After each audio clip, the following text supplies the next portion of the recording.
श्री शिवाय नमस्तु भयम। दोस्तों, जैसा कि आप सभी लोग जानते हैं कि 23 नवंबर 2025 यानी रविवार को पड़ रही है मार्गशीर्ष महीने की शुक्ल तृतीया तिथि, जो बहुत ही खास है। और दोस्तों, ये वो तृतीया है जो कि मार्गशीर्ष महीने में रविवार को पड़ रही है।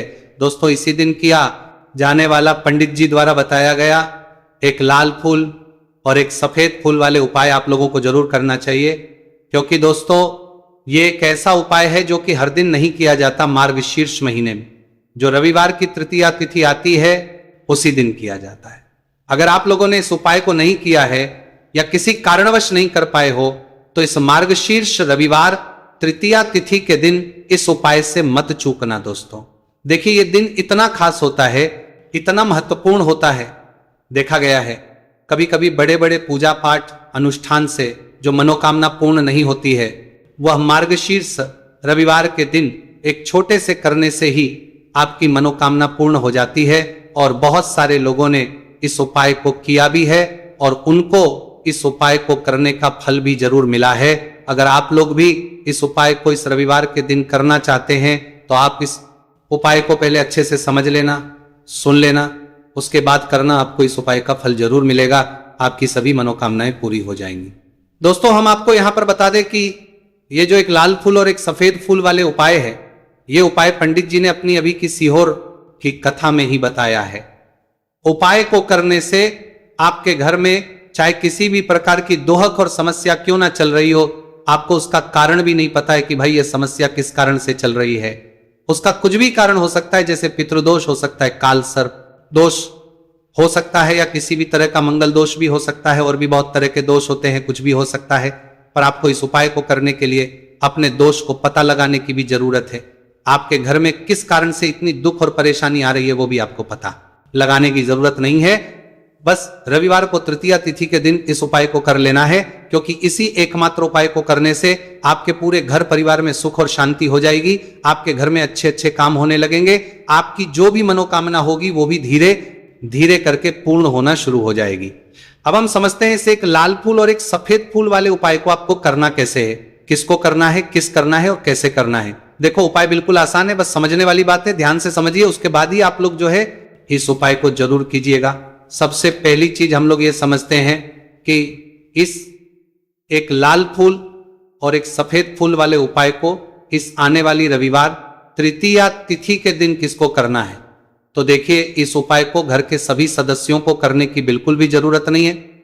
घर में से कोई एक मुख्य बड़ा सदस्य इस उपाय को करेगा तो उस घर परिवार के सभी सदस्यों को इस उपाय को करने का फल मिल जाएगा।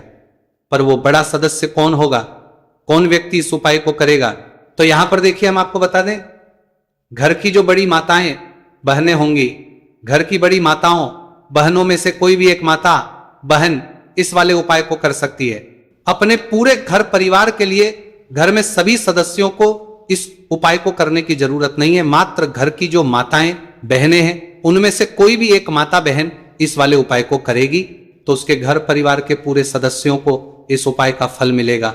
अगर किसी कारणवश माताएं बहनें घर में उपस्थित ना हो या वो इस उपाय को ना कर रही हो, कुछ दिक्कत हो, तो भाई उस जगह पर फिर घर का कोई बड़ा व्यक्ति भी इस उपाय को कर सकता है। माताओं बहनों के कहने का मतलब यह था कि माताएं बहनें घर की लक्ष्मी होती है।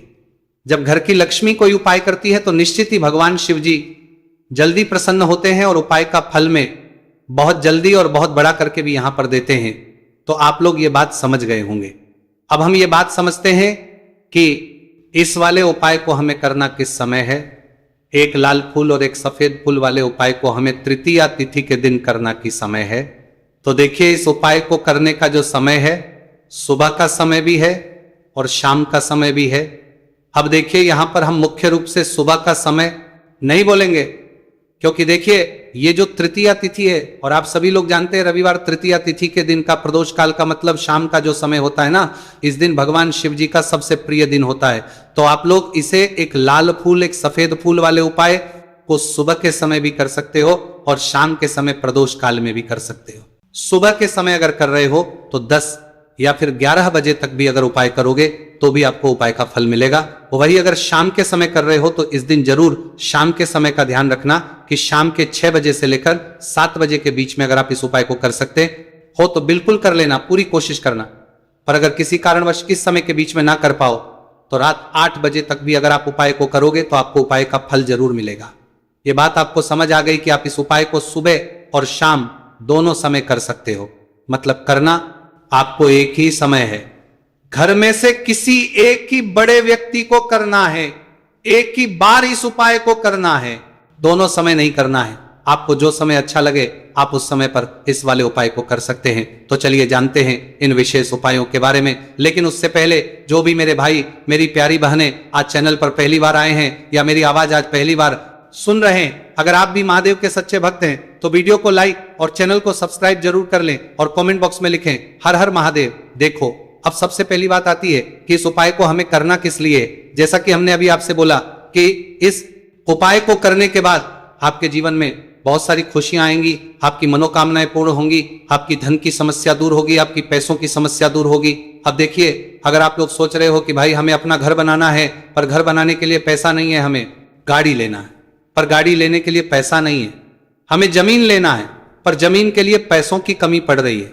अगर ऐसी ही दिक्कत परेशानी या किसी भी तरह की धन से जुड़ी हुई समस्या या पैसों से जुड़ी हुई समस्या अगर आपके जीवन में चल रही है तो ये उपाय निश्चित ही आपके जीवन में बहुत सारे फल ला कर दे सकता है। इसीलिए अगर आपके घर में बहुत ज्यादा दिक्कत समस्या परेशानी चल रही है, धन से जुड़ी हुई पैसों से जुड़ी हुई धन की बहुत ज्यादा कमी आ रही है, पैसों की आवक नहीं हो रही है, तो भाई आप लोगों को इस वाले उपाय को जरूर करना चाहिए। घर में से किसी एक भी व्यक्ति को अब इस उपाय में करना क्या है वो सबसे पहले हम लोग जान लेते हैं। उपाय की सामग्री हम लोग सबसे पहले जानते हैं कि इस उपाय में किस किस चीज की आवश्यकता पड़ेगी। तो देखिए उपाय का नाम तो एक लाल फूल और एक सफेद फूल वाला उपाय है, पर इस उपाय में कुल मिलाकर 4 सामग्री हमें लगने वाली, जो कि पंडित जी ने खुद सीहोर वाली कथा में बताया है। और जो हम आपको उपाय बताते हैं वो पंडित जी द्वारा बताए गए होते हैं, अलग से हम कुछ भी नहीं बताते। तो यहां पर हम लोग समझते हैं कि इस उपाय की सामग्री क्या है।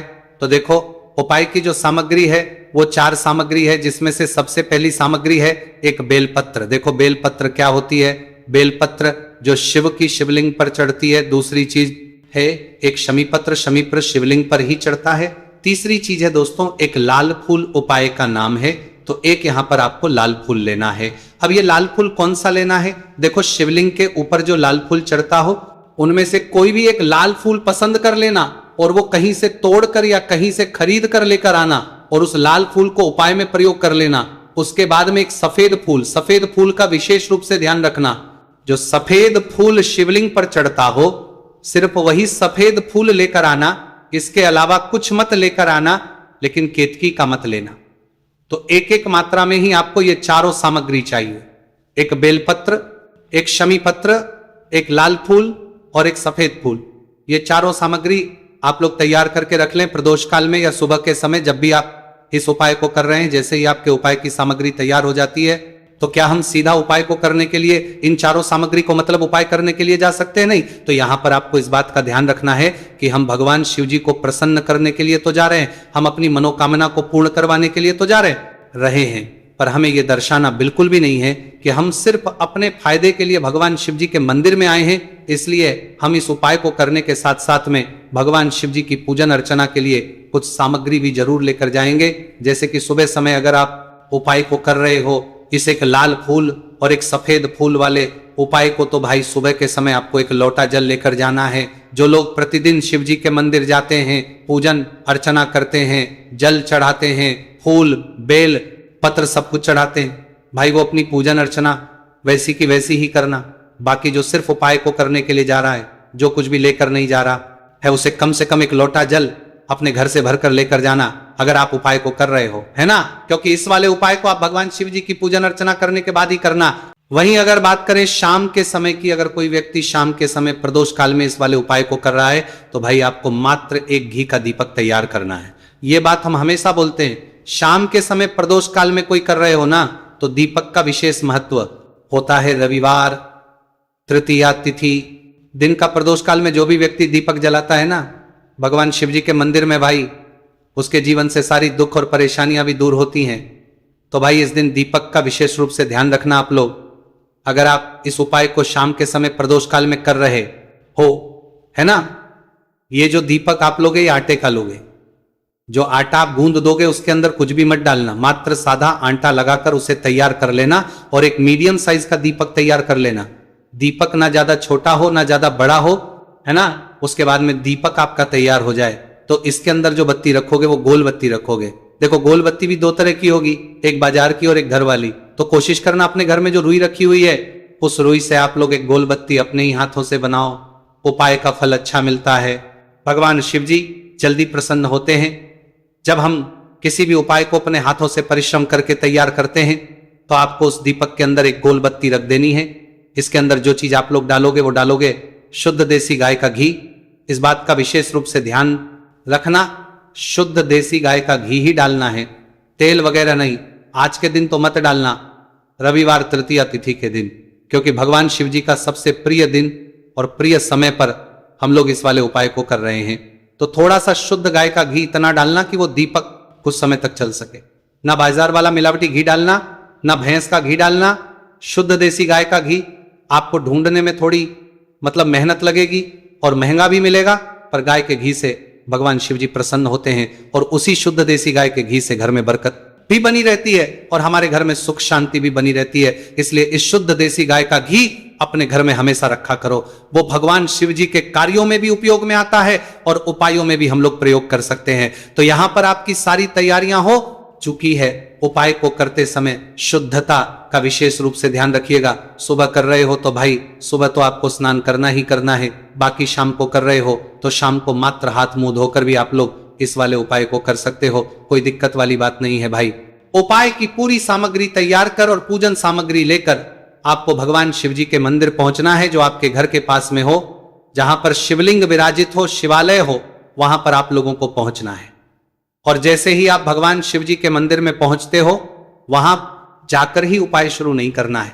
पहले आपको भगवान शिव जी की पूजन अर्चना करना है। पूजन अर्चना कैसे करोगे? सुबह के समय गए हो तो एक लोटा जल वगैरह जो भी पूजन सामग्री लेकर गए हो, उससे पहले पूजन सामग्री आप लोग मतलब पूजन भगवान शिव जी की कर लो। जो व्यक्ति सिर्फ एक लोटा जल लेकर गए हैं वो शिव जी के शिवलिंग पर मात्र एक लोटा जल एक धारा से धीरे धीरे करके चढ़ा लो। अपनी पूजन अर्चना आप लोग जो हैं पूरी कर लो पहले। उसी के बाद अगर आप शाम के समय कर रहे हो तो पहले जाकर बैठना है भगवान शिव जी के शिवलिंग के पास में। आप जो दीपक तैयार करके लेकर आए हो उस दीपक को पहले जलाना है। ये जो दीपक आप लोग जलाओगे ना, ये किसी और की माचिस से मत जला, अपनी ही माचिस अपने ही घर से लेकर आना और इस दीपक को अपने ही माचिस से जलाना। अगर आपने मंदिर की माचिस या किसी और की माचिस ले ली इस उपाय को करने में, इस उपाय का फल उस व्यक्ति को भी बहुत मिल जाएगा। इस बात का ध्यान रखना, अपने घर से अपनी ही माचिस लेकर जाना और इस दीपक को जलाना। दीपक को जलाने के बाद भगवान शिव जी की शिवलिंग के पास में रख देना। शिवलिंग के इतना पास में मत रखना कि शिव जी को आंच लगे, थोड़ी सी दूरी बनाकर ही जो है इस दीपक को शिवलिंग के पास में आप लोग रख दीजिएगा। अब जैसे ही आपकी पूजन अर्चना हो जाती है भगवान शिव जी के शिवलिंग के सामने या आसपास कहीं पर भी बैठ जाइए उपाय को करने के लिए। और उपाय को करने से पहले आप लोग अपनी वो चारों पूजन सामग्री निकाल लीजिए। उपाय की जो सामग्री है वो निकाल लीजिए और भगवान शिव जी के शिवलिंग के ऊपर एक माता अशोक सुंदरी जी का स्थान देख लीजिए। माता सुंदर जी का जो स्थान होता है वो जलाधारी के ऊपर होता है, जलाधारी के बिल्कुल बीचों बीच में होता है। आप लोगों ने देखा भी होगा शिवलिंग की जलाधारी होती है। जलाधारी के बिल्कुल बीचों बीच का जो स्थान होगा वो माता अशोक सुंदर जी का स्थान होगा, क्योंकि यहीं पर हमें ये जो है उपाय को करना है। सबसे पहली चीज, अब हम उपाय को करना शुरू करते हैं। आप सबसे पहले अपनी एक बेलपत्र उठा लो। एक बेलपत्र को आपको माता अशोक सुंदरी जी वाले स्थान पर सबसे पहले समर्पित करना है। बेलपत्र की डंडी का मुख होगा जलाधारी की तरफ जहां से जल बहता है और नीचे गिरता है, और बीच वाली बड़ी पत्ती का मुख मतलब शिवलिंग की तरफ होगा। इस तरीके से आपको इस बेलपत्र को माता अशोक सुंदरी जी वाले स्थान पर समर्पित कर देना है। उसके बाद में अपनी एक शमी पत्र उठा लो जो आप उपाय के लिए लेकर आए हुए हो। शमी पत्र को उठाकर शमी पत्र की भी जो डंडी का भाग होगा वो जल की तरफ करके, जहां से जल बहता है नीचे गिरता है उस तरफ करके, और पत्ती वाला भाग शिवलिंग की तरफ करके इस शमी पत्र को भी उस बेल में पत्र के ऊपर आपको समर्पित कर देना है। समर्पित करने के बाद अब आप ले लो अपना एक लाल फूल जो आप उपाय को करने के लिए लेकर आए हुए हो। इस लाल फूल का जो खिला हुआ भाग होगा, चाहे वो गुलाब का फूल हो, चाहे कोई सा फूल जो शिवलिंग पर चढ़ता हो, भाई उस फूल का जो खिला हुआ भाग होगा वो शिवलिंग की तरफ होगा। बाकी जो पीछे का भाग होगा फूल का, वो जलाधारी की तरफ, जहां से जल बहता है नीचे गिरता है, उस तरफ होगा। और आखिरी में आपका जो एक सफेद फूल बचा हुआ है, इस सफेद फूल को भी आपको लेना है और सफेद फूल का जो खिला हुआ भाग होगा वो शिवलिंग की तरफ होगा, जहां पर शिवलिंग रखा हुआ है उस तरफ होगा। और डंडी का भाग जलाधारी के पीछे की तरफ हो जाएगा, मतलब जो जहां से जल बहता है और नीचे गिरता है। जब आप एक बेलपत्र, एक शमी पत्र और एक लाल फूल, एक सफेद फूल चढ़ा रहे हो, तो उस समय आप लोगों को कांता भगवान या कांता चक्र का नाम लेते हुए ही जो है इस उपाय को करना है। और भगवान शिव जी और नारायण जी का स्मरण करते हुए ही इस उपाय को आपको करना है।